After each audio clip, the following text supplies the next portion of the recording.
आपकी आने वाली नस्लें अच्छी तैयार होंगी। बीज बढ़िया रहेगा तो फसल भी बोलो अच्छी लगेगी, और बीज खराब होगा तो फिर कहते हैं ना, गोदाम में गड़बड़ी होगा तो सप्लाई कैसा होगा, बढ़िया होगा कि खराब होगा? खराब होगा। इसलिए हमें विचार करके चलना है। जीवन बड़ा आसान नहीं है जितना हमने समझा है, पर आइए चिंतन करें, मनन करें, स्वाध्याय करें, संघर्ष करते हुए अपने इस सुंदर पावन जीवन को व्यर्थ न जाने दें। आइए एकदम शांति का वातावरण बनाते हुए कड़कड़ में विराजमान उस परमपिता परमेश्वर का निज नाम मुख्य नाम क्या है? जोर से बोली, मेरी अब तक आवाज नहीं आई, और तेज बोली। हाँ, अब किसी पे कंटिन्यू रहना है, कम नहीं आनी चाहिए आवाज। तो ओम ध्वनि का उच्चारण बड़ी श्रद्धा के साथ, जो कुर्सियों पे बैठे, जो जमीन पे, जो मंच पे, आए बाएं दाएं जो भी जहां बैठा है, बड़ी आस्था के साथ उस ईश्वर को धन्यवाद दीजिए कि परमेश्वर क्षण भर के लिए अगर हम तुम्हें भुला भी देते हैं तो कितना बड़ा दयालु है, सदैव अपने बच्चों की निगहबानी करता है प्रभु। इसलिए हम तेरी चरण शरण में आकर के कुछ बंदगी, कुछ प्रार्थना, कुछ निवेदन, गहरा लंबा श्वास भरिए और ओम का उच्चारण करिए मेरे साथ।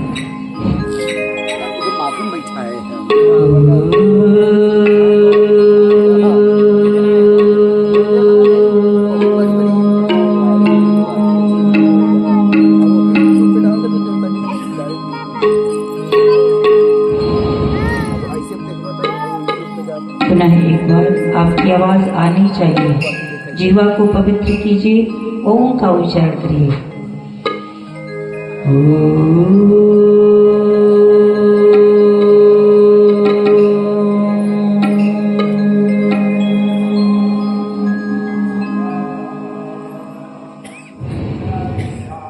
एक बार और।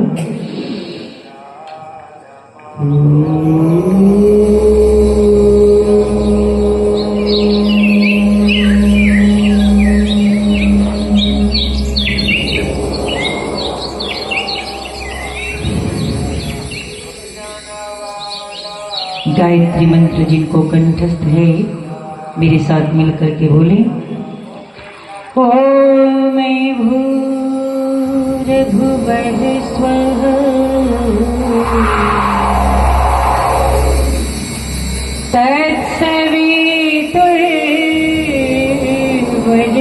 तत्सवितुर्वरेण्यं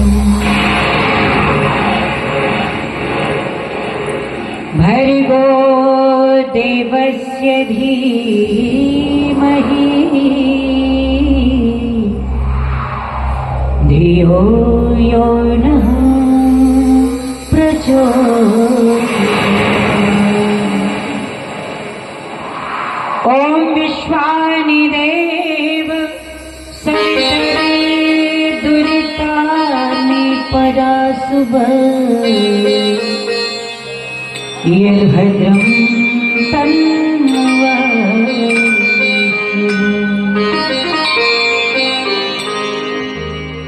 त्वमेव माताश्च पिता त्वमेव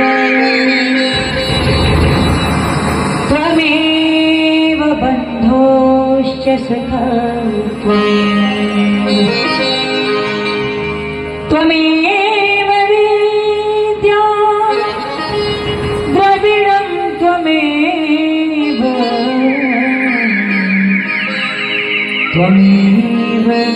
सर्वं मम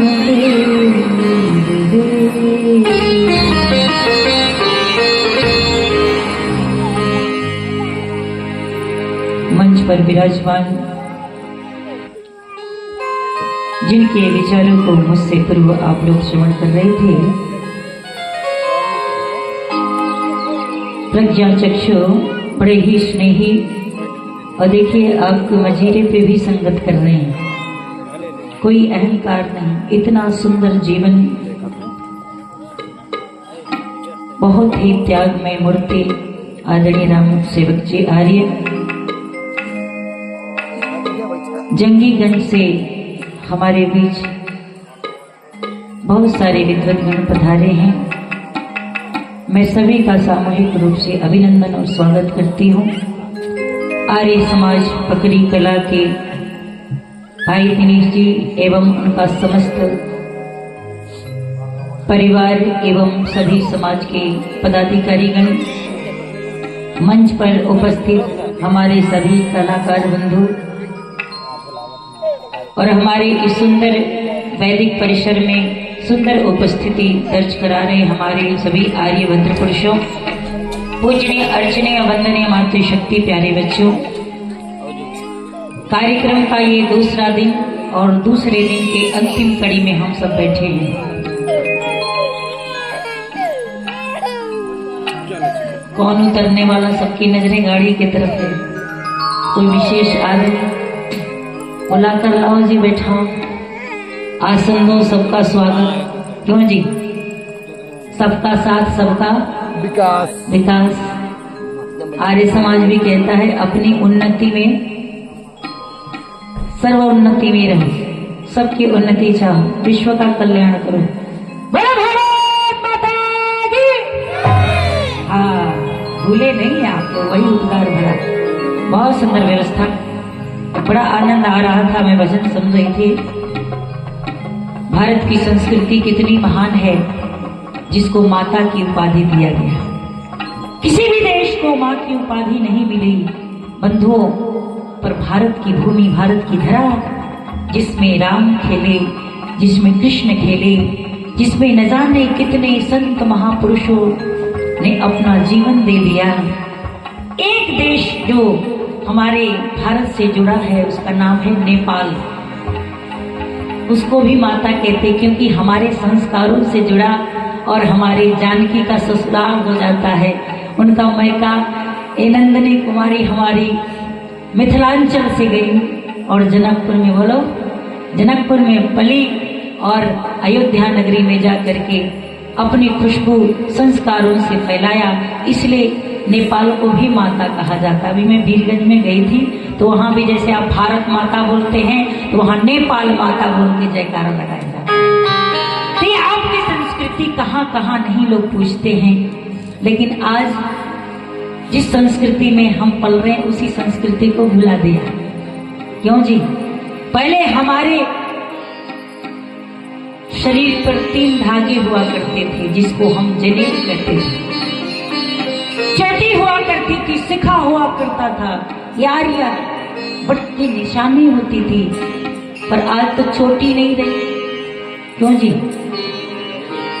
चोटी तो नहीं रही और ना गले में जनेऊ है।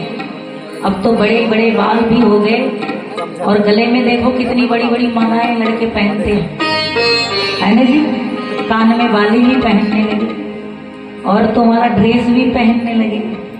सब चाल ढाल धीरे धीरे बदलने लगी है। हमारी भारत की संस्कृति को पश्चिमी लोग आकर के, अंग्रेज भी लोग आकर के सलूट किया करते थे, यहाँ की कलाओं को सीखा करते थे।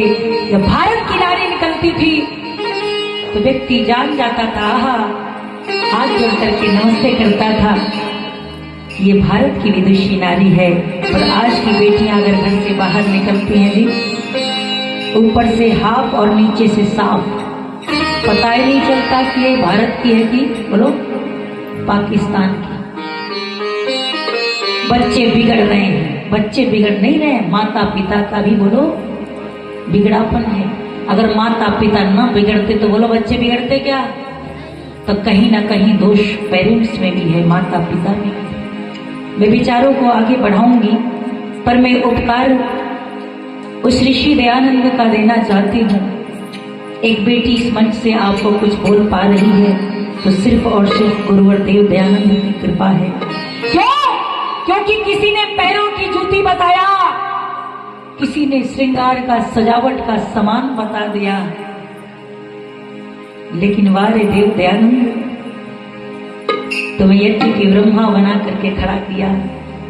उससे बड़ा त्यागी पुरुष कहां ढूंढोगे? जानो कि जिसने तुम्हारे लिए 17 बार शहर पिया, आखिर वो देवता था कौन, उसका चिंतन करो, उसका मनन करो। आखिर वो लाल किसके गर्भ से पैदा लिया, तुम्हारी धरा पे पैदा लिया।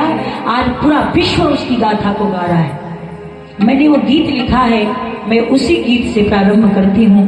देखना मेरी आने वाली पुस्तक में ऋषि देव दयानंद की रचना प्रथम पृष्ठ पे मिलेगी। वही रचना मैं आपके बीच प्रस्तुत करके अपने कार्यक्रम को प्रारंभ करूं। बोले गुरुवर देव दयानंद की।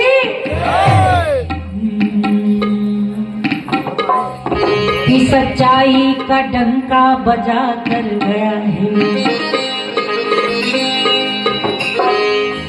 सच्चाई का डंका बजा कर गया है। अरे जहालत की धज्जियां उड़ा कर गया है। अज्ञान में भूले मार्ग धर्म का वो मार्ग दिखा कर गया। कैसे गया? कि अरे दयानंद ने किया उजाला। कितना अंधेरा फैला था, कहीं बाल विवाह, कहीं सती प्रथा, कहीं जाति प्रथा, कहीं अछूत अनाथ दलित सब बिखरे पड़े थे। लेकिन लड़ाई लड़ी ऋषि ने तो क्या कमाल करके। ये पंक्तियां कितनी मार्मिक हैं। आइए आप भी उस गुरुवर देव दयानंद के चरणों में 2 पुष्प चढ़ाने का प्रयास करिएगा। कहिएगा कि अरे दयानंद ने किया उजाला। बोलना है कि दयानंद ने किया उजाला। बोलिए दयानंद ने, दयानंद ने किया उजाला। अरे देकर वेद का क्या कहना है कि दयानंद है बड़ा महान, वो तो दे गया वेद का। दयानंद है बड़ा महान, वो तो दे गया वेद का। दयानंद ने अरे किया उजाला।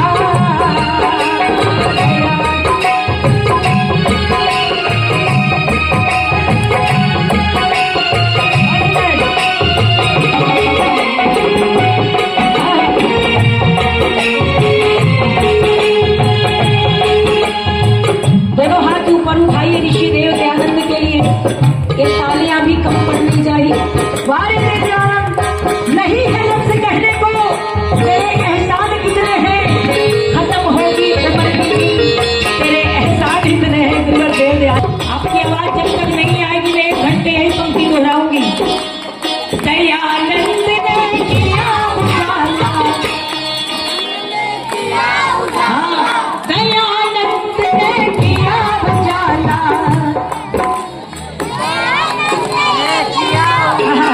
दयानंद ने किया उजाला, देकर वेद का ज्ञान। दयानंद है बड़ा महान, वो तो दे गया वेद का ज्ञान। दयानंद है बड़ा महान, वो तो दे गया वेद का ज्ञान।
विवाह चरम सीमा पे बचपन में विवाह हो जाता था। न बालक को पता है कि मेरी पत्नी कौन है, कैसी है, न बालिका को पता है कि मेरा पति कैसा है। उस उम्र में विवाह हो जाता था और अचानक किसी कारणवश अगर पति की मृत्यु हो गई तो उस बेटी को न चाहते हुए भी जिंदे पति के साथ जला दिया जाता था। महाराज ऋषि देव दयानंद कलेजा छलनी हो गया, आंखें रोने लगी। मेरे धरती पर ऐसा पाप मैं होने नहीं दूंगा। क्या कहता है? अरे जलती चिता से नारी को वो बचा लिया है आपे।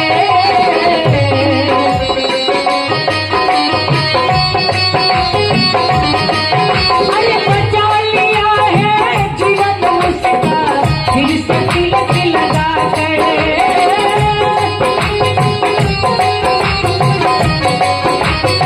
कहता है अरे नहीं रहा है, नहीं रहेगा। अरे नहीं रहा है, नहीं रहेगा, नहीं रहा है, नहीं रहेगा नारी का अपमान। दयानंद है, दयानंद है, दयानंद है बड़ा महान, दे गया वेद का ज्ञान। दयानंद है बड़ा महान, दे गया वेद का ज्ञान। दयानंद तेरा उजाला, दयानंद तेरा उजाला देकर वेद का ज्ञान। दयानंद है बड़ा महान, दे गया वेद का ज्ञान। दयानंद है बड़ा महान, दे गया वेद का ज्ञान।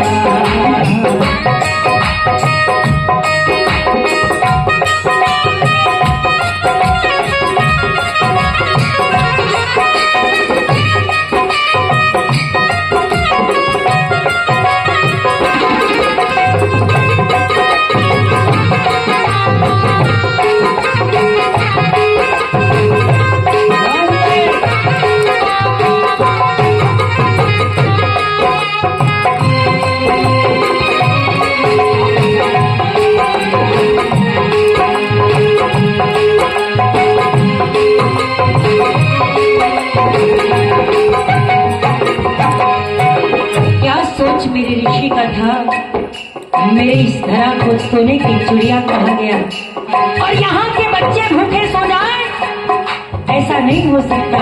फिर मैंने आगे लिखा था क्या सपने थे ऋषि के। क्या कहता है ऋषि? बच्चा बच्चा इस धरती का बनेगा शक्तिशाली।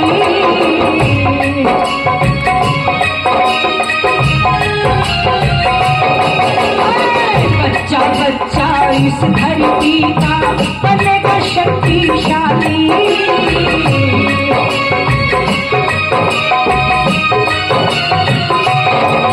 अरे समय समय पर यह बिटिया ही बनेगी दुर्गा काली।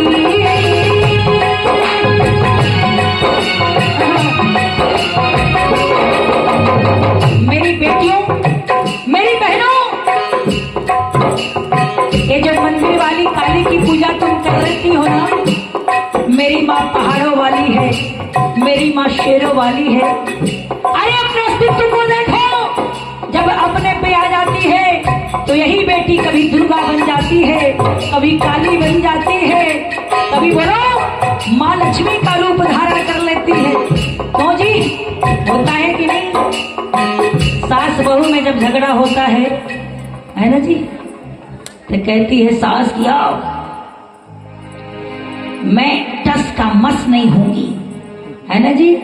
तो बहू भी कहती है मैं भी फूलन देवी से कम नहीं, तू अपनी वाली कर तो मैं भी अपनी वाली, है ना जी। करती है कि नहीं करती है? पर एक पार्ट पार्टी उधर और एक पार्टी इधर, है ना जी। आज बहन जी एक हमारे पास आई, बोले कि क्या करें, परिवार को चलाने का कोई मंत्र बताइए। मैंने कहा परिवार चलाने का कोई मंत्र नहीं होता है ना जी। फूंक मारो और परिवार चलना स्टार्ट हो जाए। ये तो पति पत्नी क्या, देखो इसमें दो तार लगे हैं, एक माइनस और एक गर्म और एक ठंडा, तब जाके ये बोल रहा है। और दोनों प्लस हो जाए तो भी, और दोनों माइनस हो जाए तो भी इसमें आग लग जाएगी। परिवार भी ऐसे होना चाहिए। परिवार मेरा चलता कैसे है जी, एगो पहिया लगा दीजिए साइकिल वाला और एक लगा दीजिए ट्रक वाला, है जी, तो बैलेंस बनेगा, है ना जी। देखिए कि पत्नी अब दुर्गा का रूप पकड़ रही है, तो भैया जलधार बनकर खड़े हो जाइए, देवी शांत हो जाओ, है ना जी देवी। और नहीं तो वो भी अब आ जाओ, देख लेते हैं मैं बड़ा कि तो बड़ा, है ना जी। बड़े बड़े का तो चल रहा है, कहीं मिर्ची बड़ा, कहीं दही बड़ा, कहीं सांभर बड़ा, और एक बड़ा और आ गया मैं बड़ा, है ना जी। तो न मैं बड़ा न तू बड़ा, जो इस फेर में नहीं पड़ा वो सबसे बड़ा है। भैया झमेला छोड़ो, झुक जाओ, झुकने में क्या बात। पर ऋषि कहता है इस धरती का हर एक बाला, हर एक बालक क्या बनेगा जी, बेटियां विदुषी होंगी और बेटा क्या होगा, राम जैसा होगा, है ना जी।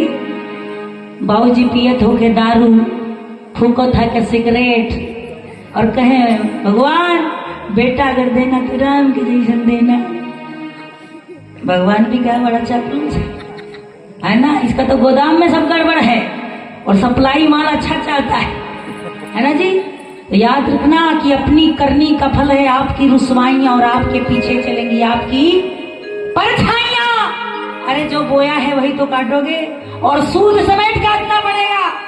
आज एक पिता जब घर से निकलता है अपने बच्चे को छोड़ने के लिए विद्यालय, तो मैंने देखा है अपने आंखों से, वो तंबाकू की दुकान पे जाता है और लड़ियां तोड़ करके एक पैकेट नहीं 3-3 पैकेट एक ही बार फाड़ के खा जाता है। क्या शिक्षा दिया, बच्चे पीछे बैठे, आहा पिता हो सकता है कोई अमृत खा रहा, है ना जी, यही तो संदेश देते हैं। माताओं मैं यहाँ भजन की कड़ियों को रोक रही हूँ।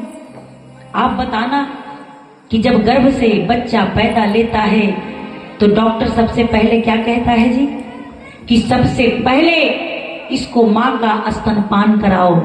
पहला दूध जो निकल रहा है उसके छाती से, उसको बच्चे को सबसे ज्यादा जरूरी है। कहता है कि नहीं, इतनी माताएं बैठी है, कहता है कि नहीं। इससे पता चलता है कि माँ के स्तन में, माँ के छाती में वो अमृत है जो आज तक ना कोई साइंटिस्ट बना पाया, ना आज तक कोई वैज्ञानिक बना पाया, ना आज तक कोई डॉक्टर बना पाया। वो अमृत का प्याला सिर्फ और सिर्फ किसके पास है जी, माँ के पास है। और माँ पहले की माँ होती थी जो बच्चे को पैदा करने से पहले तैयारी करती थी, पर आजकल तो एक्सीडेंटल बच्चा पैदा हो रहा है। और वैसा बच्चा जैसे ही पैदा हुआ, माँ अपनी यौवन को, अपनी सुंदरता को बचाने के लिए कि कहीं झुर्रियां न पड़ जाए चेहरे पे, है ना जी, कहीं कमर लचीली ना हो जाए, झुक ना जाए, इसलिए बच्चा को छाती का दूध नहीं पिलाती, जबरदस्ती बोतल ठूस दिया, ले पी। और वही बचपन की बोतल दूध वाली जब जवानी में दारू की बोतल लग गई, क्यों माताओं, जब वही बोतल बचपन की जवानी में दारू की बोतल लग गई, तब माँ सर पटक पटक कर रो रही है कि कहीं न कहीं अभागा मैं भी हूँ। अगर मैंने बचपन में दूध की बोतल जबरदस्ती बच्चे के मुंह में नहीं डाला होता, तो आज जवानी में ये बच्चा बड़ा होकर के दारू की बोतल को कभी हाथ नहीं लगाता। माताओं वही चिंतन, वही मनन आपको बचपन करना था, क्योंकि जब देखते हैं ना डाली नरम होती है तो झुक जाती है, और जब अकड़ जाती है तो टूट जाती है। इन बच्चों को गर्भ से ही पालना शुरू करना है। पर आज क्या करें, मोबाइले से फुर्सत नहीं मिलती है ना जी। सब्जी जल रही है पर मोबाइल चल रहा है। सब्जी में 3 बार नमक गया, वो तो थाली जब सास के पास जाएगी तब तो पता चलेगा कि बहू सब्जी में 3 बार नमक डाल दिया है। कहां चले गए हम। ऋषि चाहता था कि मेरा देश का हर एक बालक वीरांगना हो, विदुषी हो। ऐसे बालक देखो छोटे छोटे बैठे हैं, क्लास में जब पढ़ा करते थे सारे बच्चों से गुरु कहता है कि बच्चे चलो ब्लैक बोर्ड पर लिख करके दिखाओ कि हम बहादुर बनेंगे। गुरु पूछता है, सबने लिखा, पर एक नन्ही सी बेटी जब उठती है तो ब्लैक बोर्ड पे लिखती है कि मैं बहादुर हूँ। क्या लिखा? मैं बहादुर हूँ। वही छोटी सी 5 साल की बेटी जब आगे जवान होती है तो लक्ष्मीबाई रानी झांसी के नाम से प्रसिद्ध होती है। हौसला रखो, बच्चों को तैयार करो, बच्चों में वो वीरता भरो कि बच्चे जाकर के जवानी में आपका नाम रोशन करे, आपके समाज का, राष्ट्र का नाम रोशन करे और इसकी भूमि में अपना अस्तित्व मिटा दे। ऐसा फौलाद पैदा करो। पर क्या करें, जब गोदाम में गड़बड़ी है तो सप्लाई अच्छी होगी। ये माता पिता की भी कमी है। बच्चे नहीं बिगड़ रहे हैं, माँ बाप उसको बिगाड़ने का कारण बन रहे हैं। अनुव्रता पिता पुत्र, पिता अनुसरण करेगा तो किसका करेगा? तम्बाकू रोज खा रहा है, बाबू काम कर रहा तम्बाकू दवा, अब बेटा क्या करेगा? तम्बाकू नहीं खाएगा। अच्छा ये बताओ, दूध बेचने वाले को चिल्लाना पड़ता, गली गली बोलना पड़ता है कि नहीं? दूध ले लो, दूध ले लो, पड़ता है कि नहीं? और हम घर से जब पतीला लेके निकलते हैं तो कहते हैं भैया पानी तो नहीं मिलाया है। पर शराब पीने वाले को कौन चिल्लाता है? शराब ले लो, कोई बोलता है क्या? इतने जवान लोग बैठे, कोई नहीं बोलता। ये समय से एकदम समय का पंचुअल है। उस समय से दारू के भट्टी पर पहुंच जाता है और उसी शराब में पानी मिला मिला कर घूंट लगाता है। और वही जब घर पे पहुंचता है ना जी, तब कहते बच्चा बिगड़ गया। बच्चा बिगड़ा नहीं, कहीं ना कहीं तुम्हारा भी दोष था, क्योंकि जब बुढ़ापे में पिता के खटिया को बेटा निकालने लगा तो पिता मुस्कुराता है, कहता है बेटा तेरा दोष नहीं है, तेरा दोष नहीं है, कहीं न कहीं इसमें मेरा भी दोष है, क्योंकि मैंने भी कभी अपने बुजुर्ग पिता की खटिया बुढ़ापे में ऐसे ही निकाल करके बाहर कर दिया था। लेकिन देख कमाल तो ये हो रहा है, मैंने जब निकाला तो ये नहीं सोचा, पर आज सोचने पे मजबूर हो गया हूँ। आज मेरी भी खटिया धीरे धीरे बाहर निकल रही है, पर मैं नहीं चाहता कि आने वाले समय में तेरे भी बेटे तेरी खटिया मेरे ही जैसे निकाल दे। इसलिए इस समय को तू सुधार ले, तू संभाल ले। बोलो भारत माता की। बंधुओं माताओं, निवेदन करना चाहती हूँ कि अपनी करनी का फल है आपकी रुसवाइयाँ और आपके पीछे चलेंगी आपकी परछाइयाँ। तो पहले हमें अपने आप को सुधारना है। बच्चे को सिखाए कर नमस्ते, नमस्ते कर, नमस्ते करेगा नहीं, पर वो रोज देखेगा कि मेरे पिताजी जब उठते हैं दादाजी के पैर छूने जाते हैं, वो बेटा बिना कहे बिना बताए आपका भी पैर छुएगा, अपने दादा का भी छुएगा। इसलिए परंपराओं को डालिए। आप उस समस्या को समाधान करना चाहते हैं तो पहले स्वयं जाकर के बड़ों का आदर करना शुरू कर दिए। बिना सिखाए बिना समझाए बच्चे आपके पीछे पीछे चलेंगे, पर हम नहीं करते हैं, पर बच्चों को जबरदस्ती कहते हैं कि करो, ये करो, करना चाहिए। बच्चे सिखाने से कभी नहीं करते, पर दिखाने से एक दिन उनके जीवन में ये बातें आती हैं। इसलिए कहा कि बच्चा बच्चा इस धरती का बनेगा शक्ति।